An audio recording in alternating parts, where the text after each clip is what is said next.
বাংলায় ফের চিটফান্ড কেলেঙ্কারি, আবারও গরিব মানুষের হাজার হাজার কোটি টাকা লুট তৃণমূলে। বেআইনি অর্থলগ্নি সংস্থা খুলে কয়েক হাজার কোটি টাকা প্রতারণা। ঘটনায় জড়িত খোদ তৃণমূলের পঞ্চায়েত প্রধান সুপ্রকাশ দেবনাথ। কিন্তু এই তোলামূলের তোলাবাজ ফেরার। রাজ্য পুলিশের আর্থিক অপরাধ দমন শাখা সূত্রে খবর, দুবাইয়ে পালিয়ে গিয়েছে এই কীর্তিমান। জানা যাচ্ছে ওই সংস্থার মালিক শুভ্রকান্তি নাগ নামে এক ব্যক্তি। দুবাইয়ে বসেই ওই ব্যক্তি এই বছরের শুরুর দিকে চিটফান্ড খুলেছিল। নদিয়ার কালীনারায়ণপুর তাহেরপুর গ্রাম পঞ্চায়েত প্রধান সুপ্রকাশ দেবনাথও এই সংস্থার সঙ্গে যুক্ত। রাজনৈতিক প্রভাব খাটিয়ে গরিব মানুষের টাকা বেশি সুদের হারে এই চিটফান্ডে রাখার প্রলোভন দেখিয়েছিল এই তোলাবাজ। গত 6 মাসে ওই সংস্থার বিরুদ্ধে বিভিন্ন দিক থেকে অভিযোগ আসতে শুরু করে। নদিয়ার কল্যাণী থানায় 2টি, তাহেরপুর থানায় 1টি, উত্তর 24 পরগনার হাবড়া থানায় 2টি অভিযোগ জমা পড়ে।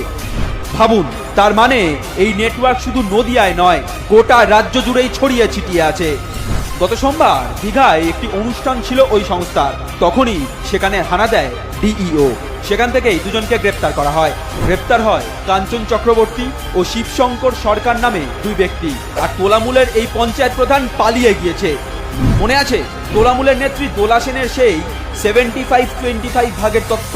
অডিটরকে দিয়ে হিসেব করিয়ে আজ অব্দি কত তুলেছেন, ব্যাংকে কত রেখেছেন, বাড়ি কত নিয়ে গেছেন, সব হিসেব করে 4 আনা আপনাদের কাছে থেকে 12 আনা নিয়ে পার্টি ফান্ডে দিয়ে দেবেন।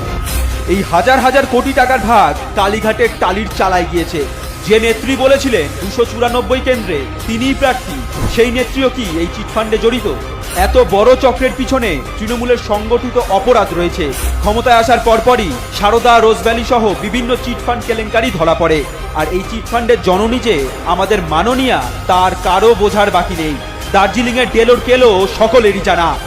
কথায় আছে না, স্বভাব যাবে না মোলে। কুকুরের লেজ যেমন সোজা হয় না, তেমনি তৃণমূলের চুরির স্বভাবও কোনো দিন যাবে না।